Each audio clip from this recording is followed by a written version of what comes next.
What's going on, guys? It's EasyProsGaming. We have a huge update. Black Myth Wukong Game Science just dropped the biggest update we have seen. We have new challenge modes, and you guessed it, we got a new map. Thank goodness. If you go to any shrine, you will see there's a challenge option and a Trailblazer's gift. For the Chinese New Year, you'll be gifted this new apparel. More on that later. Let's talk about the challenge mode. You have Return of the Rivals as the first option, which basically you get to select any opponent you have already fought, all the way from the Wandering White to wherever you are in the game. So New Game Plus, if you've already fought this enemy, then you get to fight them again, just for some practice.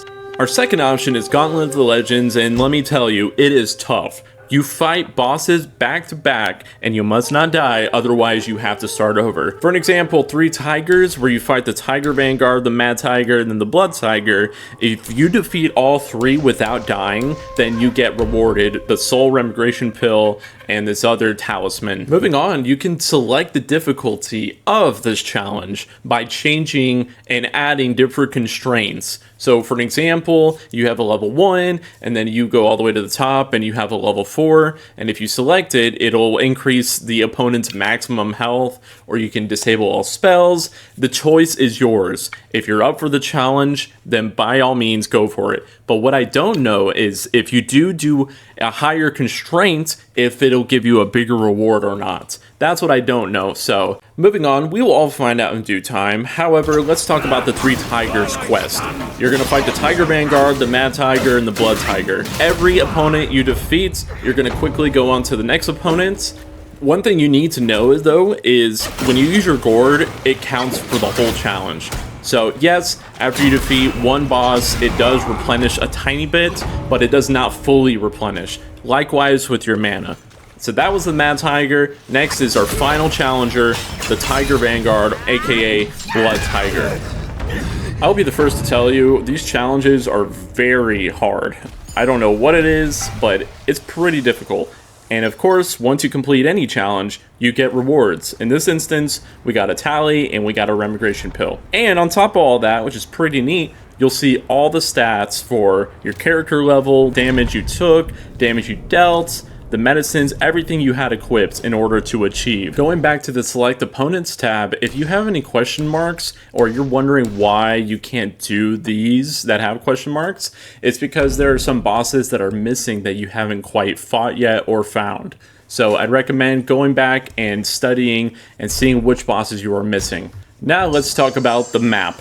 I've been really looking forward to getting a map in this game, and all you need to do is go to a shrine, and each chapter, go to the store, and then scroll all the way to the bottom, and your map will be there ready for you to purchase. The Memory Woven Hollows for Chapter 4, then in Chapter 3, I went to any shrine, went to the store, buy, scroll all the way to the bottom, the Snow-Laden Woodland for Chapter 3, then for Chapter 2, Village entrance, whatever shrine. Again, it does not matter, guys. Any shrine you can go to in that chapter, you should be able to buy it. And you might ask, well, what about Chapter 1? Well, Chapter 1 is automatically included. And here's the question, how do you open up the map or even look at the map? All you need to do is just press, if you're using keyboard, press M, or if you're using controller, use select. I am very impressed with the map. I mean, they put so much effort into everything. This game is like the very definition of artistic vision. As you can see, everything is perfectly just drawn out. You can find every shrine you visited, every nook and cranny, every turn. It's just really neat. Let's look at Chapter 2. The color tone is very like desert-like. Obviously, that's Chapter 2. The terrain is very rugged. And again, you can check out every shrine that you visited. This is so cool, so neat. A lot of people are kind of saying that they wish they had this to begin with, but honestly, I really like that they waited because the fact that we were so focused on the journey aspect of it, I really enjoyed, instead of just looking at a map like, okay, here's my checklist, I'm going to start here, then I got to go here, right? Or it can be a little confusing. I really like the way that they did this. They introduced it later, and I have a feeling they're going to introduce more as we go on.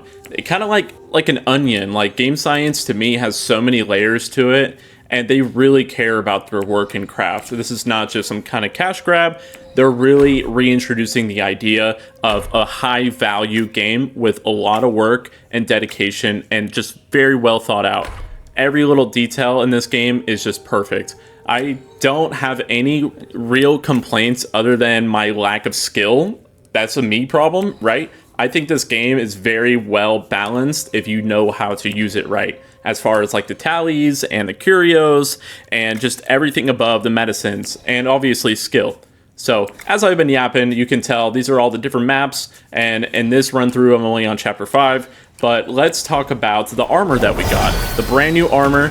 This actually is so cool because if you upgrade it to legendary status, use Ring of Fire, you can make some fireworks by using Ring of Fire. All you have to do is just literally upgrade the armor to at least legendary. You don't have to go all out with mythical. It actually does a little bit of damage to enemies, not a lot, but I think it's pretty cool. Before I forget, I'm working on a ton of exciting Black Myth Wukong content. Make sure you hit that subscribe and like button if you enjoyed it. And as always, thank you so much for watching. It means so much to me. We are so close to 1,000 subs.